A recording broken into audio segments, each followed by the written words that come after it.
ఈ అవకాశం ఇచ్చినందుకు, అలాగనే విప్కా ప్రత్యేక బాధ్యతలు ఇచ్చి మా మీద నమ్మకంతో విప్కా నియమించినందుకు ముఖ్యమంత్రి చంద్రబాబు నాయుడు గారికి, అలాగనే అధ్యక్షులు గారికి, అలాగనే నారా లోకేష్ గారికి ధన్యవాదాలు తెలియజేసుకుంటున్నాను. అధ్యక్ష, మహిళా సంరక్షణ కార్యదర్శులు అని చెప్పేసి గత ప్రభుత్వము సచివాలయ విధానాన్ని మొదలుపెట్టి అందులో వివిధ విభాగాలకి రిక్రూట్మెంట్ చేసుకొని వివిధ విభాగాల్లో ఉద్యోగాలు ఇచ్చి పెట్టారు. కానీ ఈ మహిళా సంరక్షణ కార్యదర్శులకి వాళ్లకు ఎవరి కింద పనిచేయాలనే విషయం మాత్రము స్పష్టంగా లేదు.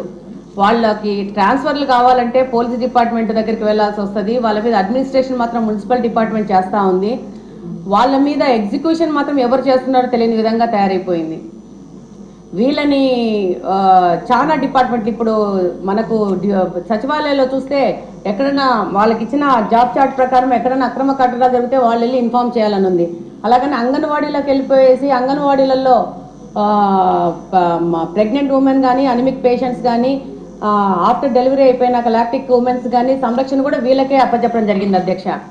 అలాగనే మనకు సొసైటీలో జరుగుతున్న మహిళల మీద జరుగుతున్న దౌర్జన్యాలు కానీ, వరకట్న వేధింపులు కానీ, అలాగనే పోక్సో చట్టం గురించి వాళ్ళకి అవగాహన కానీ, తప్పిపోయిన పిల్లల గురించి సమాచారాన్ని కానీ, అలాగనే వికలాంగులకు సంబంధించిన ప్రభుత్వం ఇస్తున్న పథకాల గురించి వాళ్ళకి సమాచారం ఇవ్వడం కానీ, అలాగనే బాల నేరస్తుల గురించి కూడా సరైన సమగ్ర నివేదికను అప్పచెప్పాలని చాలా రకాలుగా జాబ్ చార్ట్ని వాళ్ళకి తయారు చేసి ఇవ్వడం జరిగింది.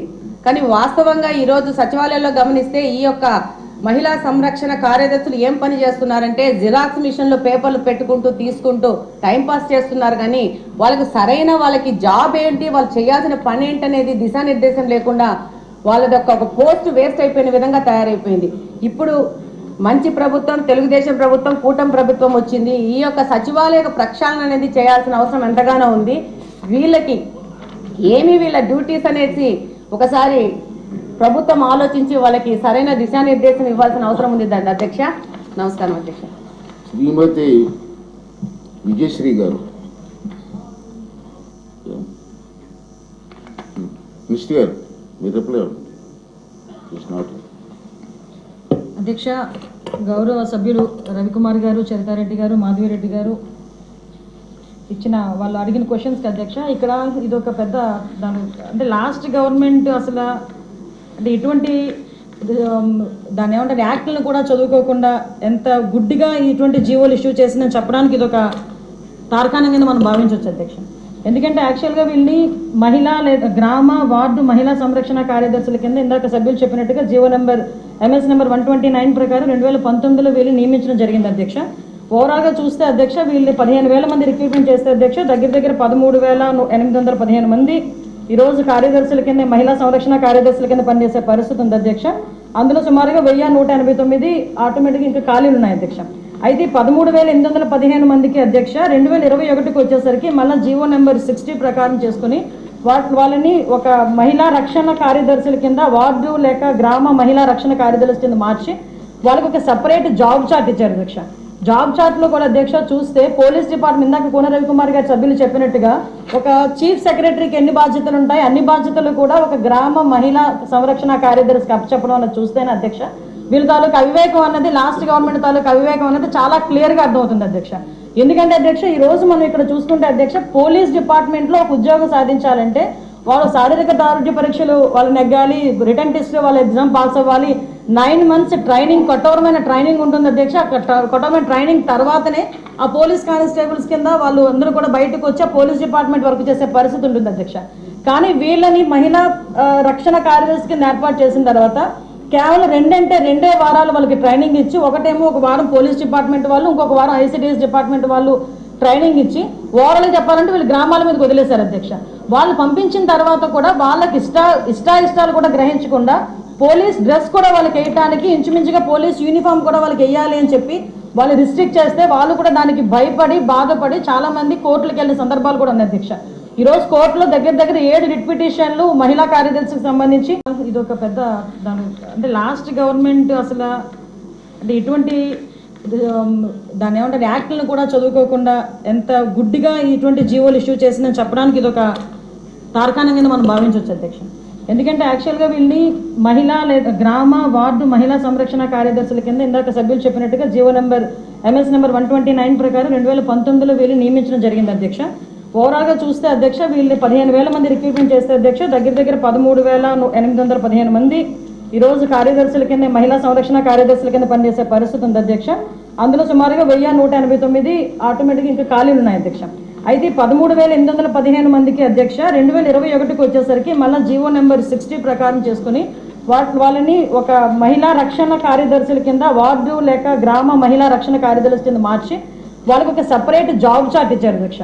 జాబ్ చార్ట్లో కూడా అధ్యక్ష చూస్తే పోలీస్ డిపార్ట్మెంట్ ఇందాక కోన రవికుమార్ గారు సభ్యులు చెప్పినట్టుగా ఒక చీఫ్ సెక్రటరీకి ఎన్ని బాధ్యతలు ఉంటాయి అన్ని బాధ్యతలు కూడా ఒక గ్రామ మహిళా సంరక్షణ కార్యదర్శికి అప్పచెప్పడం అన్నది చూస్తేనే అధ్యక్ష వీళ్ళ తాలూకు అవివేకం అన్నది లాస్ట్ గవర్నమెంట్ తాలూకు అవివేకం అన్నది చాలా క్లియర్గా అర్థమవుతుంది అధ్యక్ష.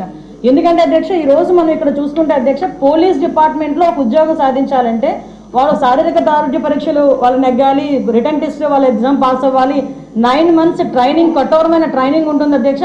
కఠోరమైన ట్రైనింగ్ తర్వాతనే ఆ పోలీస్ కానిస్టేబుల్స్ కింద వాళ్ళు అందరూ కూడా బయటకు వచ్చి ఆ పోలీస్ డిపార్ట్మెంట్ వర్క్ చేసే పరిస్థితి ఉంటుంది అధ్యక్ష. కానీ వీళ్ళని మహిళా రక్షణ కార్యదర్శి కింద ఏర్పాటు చేసిన తర్వాత కేవలం 2 వారాలు వాళ్ళకి ట్రైనింగ్ ఇచ్చి ఒకటేమో ఒక వారం పోలీస్ డిపార్ట్మెంట్ వాళ్ళు ఇంకొక వారం ఐసిడిఎస్ డిపార్ట్మెంట్ వాళ్ళు ట్రైనింగ్ ఇచ్చి ఓవరాల్గా చెప్పాలంటే వీళ్ళు గ్రామాల మీద వదిలేశారు అధ్యక్ష. వాళ్ళు పంపించిన తర్వాత కూడా వాళ్ళకి ఇష్టాలు కూడా గ్రహించకుండా పోలీస్ డ్రెస్ కూడా వాళ్ళకి వేయటానికి ఇంచుమించుగా పోలీస్ యూనిఫామ్ కూడా వాళ్ళకి వేయాలి అని చెప్పి వాళ్ళు రిస్ట్రిక్ట్ చేస్తే వాళ్ళు కూడా దానికి భయపడి బాధపడి చాలా మంది కోర్టులకు వెళ్ళిన సందర్భాలు కూడా ఉన్నాయి అధ్యక్ష. ఈరోజు కోర్టులో దగ్గర 7 రిట్ పిటిషన్లు మహిళా కార్యదర్శికి సంబంధించి ఆ పోలీస్ డ్రెస్ విషయంలోనే కానీ డబ్బులు ఇచ్చుకొని పెట్టుకున్నాడు కదా ఆ మేధావులందరూ కలిపి ఆల్రెడీ 12,000 మంది వీళ్ళు పనిచేస్తున్నారు కదా వీళ్ళని వాళ్ళు పోలీసుల కింద కన్వర్ట్ చేసేస్తే వాటిని తగ్గించి వచ్చని ఒక ఉచిత సలహా పడేశారు అధ్యక్ష. దానికి వెనకాతలు ఒక పోలీస్ డిపార్ట్మెంట్ మీద ఒక అవగాహన, పోలీస్ రిక్రూట్మెంట్ మీద ఒక అవగాహన, వాళ్ళ తాలూకా జాబ్ చార్ట్ మీద ఒక అవగాహన ఉండుంటే ఇలాంటి పని చేసి ఉండేవారు కాదు అధ్యక్ష. ఈ రోజు వీళ్ళ పరిస్థితి ఏమైపోయిందంటే వీళ్ళు వెళ్ళి రిపోర్ట్ చేయాల్సింది గ్రామ సెక్రటరీకి రిపోర్ట్ చేయాలి. వీళ్ళ అడ్మినిస్ట్రేటివ్ పవర్స్ ఎక్కడ ఉంటాయంటే పోలీస్ డిపార్ట్మెంట్ దగ్గర ఉంటాయి. వీళ్ళకి జీతం ఇచ్చేదేమో ఎంపీడీఓ, లీవ్ ఇచ్చేదేమో ఎంపీడీఓ, మళ్ళా తిరిగి ఒకవేళ ట్రాన్స్ఫర్ అవ్వాలంటే డిపార్ట్మెంట్ కలెక్టర్ దగ్గరికి వెళ్ళాలి అధ్యక్ష. అంటే వీళ్ళకి సంబంధించి ఒక అథారిటేటివ్ ఆఫీసర్ ఒకరు కూడా లేక ఇన్ని డిపార్ట్మెంట్స్తో పోనీ పైకి వచ్చిన తర్వాత పని చేద్దామంటే వీళ్ళు తాలూకా అంటే పైచి ఎంత పెరిగిపోయిందంటే లాస్ట్ గవర్నమెంట్కి వీళ్ళ చేతే తక్కువ జీతాలు ఇచ్చి ఎక్కువ పని చేయించుకుందామని క్రైమ్ ఆఫ్ ఎఫెన్స్ దగ్గర కూడా కాపాడడానికి కూడా వీళ్ళు తీసుకెళ్లాలంట. నాన్ బెయిలబుల్ వారెంట్లకు సంబంధించి వీళ్ళు సపోర్ట్ చేయాలంట. అక్కడికి వెళ్ళి మహిళా సంరక్షణ కార్యదర్శుల కింద మహిళా రక్షణ కార్యదర్శుల కింద అక్కడ ఉన్న అవగాహన కల్పించడం లేకపోతే ఐసిడిఎస్ సంబంధించి ఏదైనా మిడ్ డే మీల్స్ చూడడం అంతవరకు ఓకే. ఆఖరికి పోలీస్ డిపార్ట్మెంట్కి వాళ్ళ ఇన్వెస్టిగేషన్లోని కూడా వీళ్ళు హెల్ప్ తీసుకొని చేసుకునే పరిస్థితి కనిపించింది. లాస్ట్ గవర్నమెంట్లో చాలా మంది మాతోనే మొరపెట్టుకున్నారు అధ్యక్ష. మేము ప్రతిపక్షంలో ఉండేటప్పుడు పోరాటాలు చేసేటప్పుడు మాకు సెక్యూరిటీ కింద మమ్మల్ని ఆపడానికి సెక్యూరిటీ కూడా కాదు మమ్మల్ని ఆపడానికి ఈ మహిళా కానిస్టేబుల్తో పాటు మహిళా పోలీసులు కూడా పంపించేవాడు. మేము అడిగేవాళ్ళం మీరు ఎవరమ్మా మహిళా పోలీసా మహిళా కానిస్టేబుల్ అంటే మహిళా పోలీస్ అండి అని. ఇందులో విషయం ఏంటంటే అధ్యక్ష చాలా మంది ఏస్ అయిపోయిన వాళ్ళు ఉన్నారు.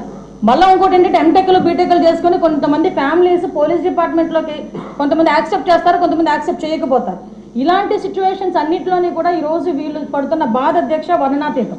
ఇంకొకటి ఇందులో కొసమెరుపు ఏంటంటే ఎన్నో సంవత్సరాల కానిస్టేబుల్ కింద చేస్తే హెడ్ కానిస్టేబుల్ ప్రమోషన్ వస్తుంది. హెడ్ కానిస్టేబుల్ దగ్గర నుంచి ఒక ఏఎస్ఐ ఎస్ఐ సిఏ ర్యాంక్ వరకు వెళ్తారు. వీళ్ళు ఎటువంటి రిక్రూట్మెంట్ లేదు, ఎటువంటి శారీరక దృఢ పరీక్షలు లేవు, ఎటువంటి రిటర్న్ టెస్టులు లేవు, ఎటువంటి ట్రైనింగ్స్ లేవు. వీళ్ళకి కూడా మహిళా పోలీస్ దగ్గర నుంచి అప్ టు ఇన్స్పెక్టర్ వరకు కూడా వీళ్ళకి కూడా ఒక ప్రమోషన్ జాబ్ చార్ట్ ఇచ్చేసి ఒక జీవో కూడా రిలీజ్ చేశారు అధ్యక్ష. అంటే వీళ్ళు ఎంత అంటే అవగాహన లేదు.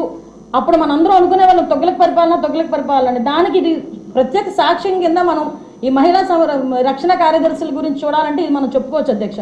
ఇన్ని రకాలుగా వీళ్ళు చేసిన అధ్యక్ష వీళ్ళకి ఏంటంటే అధ్యక్ష ఎస్కార్ డ్యూటీలు, బందోబస్తు డ్యూటీలు వాళ్ళు అక్కడికి వచ్చి ఏడ్చేవారు అధ్యక్ష. ప్రస్తుతం చాలా మంది మేము వచ్చిన తర్వాత కూడా ఈ విషయంలోనే గౌరవ సభ్యులందరూ కూడా చెప్పడం జరిగింది. వీళ్ళు పోలీస్ డిపార్ట్మెంట్కి సంబంధించిన వాళ్ళ కింద ఉంచాలా లేకపోతే ఐసిడిఎస్లో మనం పంపించుకోవాలా, వేరే ఎవరికైనా ఏదైనా జాబ్ చార్ట్ ఇచ్చి సపరేట్గా వీళ్ళు ఏదైనా మనం చేయాలా అనేది ఆలోచన చేసుకోవడానికి ఒక సుదీర్ఘమైన చర్చ అయితే జరగాలి అధ్యక్ష. మేము చర్చిస్తాం అధ్యక్ష. నా అప్పీల్ ఏంటంటే ఇక్కడ గౌరవ సభ్యులందరూ ఉన్నారు, గౌరవ సభ్యులందరూ కూడా ఈ విషయంలోనే మనందరికీ కూడా అవగాహన ఉంది. ఈ గౌరవ సభ్యులందరూ కూడా ఈ విషయంలో ఈ మహిళా కార్యదర్శుల విషయంలో మనం ఏం చేస్తే వాళ్ళ సేవలు వినియోగించుకునేటట్టుగా ఉంటుందో గౌరవ సభ్యులు ఎవరైనా లిఖితపూర్వకంగా మాకు సూచనలు సలహాలు ఇచ్చినా దాన్ని బేస్ చేసుకొని అదేవిధంగా మనం డిపార్ట్మెంట్ వాళ్ళతో కూడా చర్చించి దీని మీద నిర్ణయం తీసుకొని యాజ్ ఎర్లీ యాజ్ పాసిబుల్ మహిళా కార్యదర్శులకి వాళ్ళకి ఒక మహిళా సంరక్షణ కార్యదర్శులకి ఒక జాబ్ చార్ట్ ఇస్తామని చెప్పి సభ ద్వారా మీ ద్వారా సభకు తెలియజేసుకుంటున్నాను అధ్యక్ష. Question number 4. ఇప్పుడు ఆపరేషన్ లేకుండానే మోకాళ్లకు ప్లాస్మా ట్రీట్మెంట్. మీ ఆర్థోపెటిక్ సమస్యలన్నిటికీ రోబోటిక్ టెక్నాలజీ ద్వారా తక్కువ ఖర్చుతో శాశ్వత పరిష్కారం. Free consultation. ప్రతి ట్రీట్మెంట్ పై 20% డిస్కౌంట్. ఈ ఆఫర్ కొద్ది రోజులు మాత్రమే. త్వరపడండి. V9 hospitals 9281465842.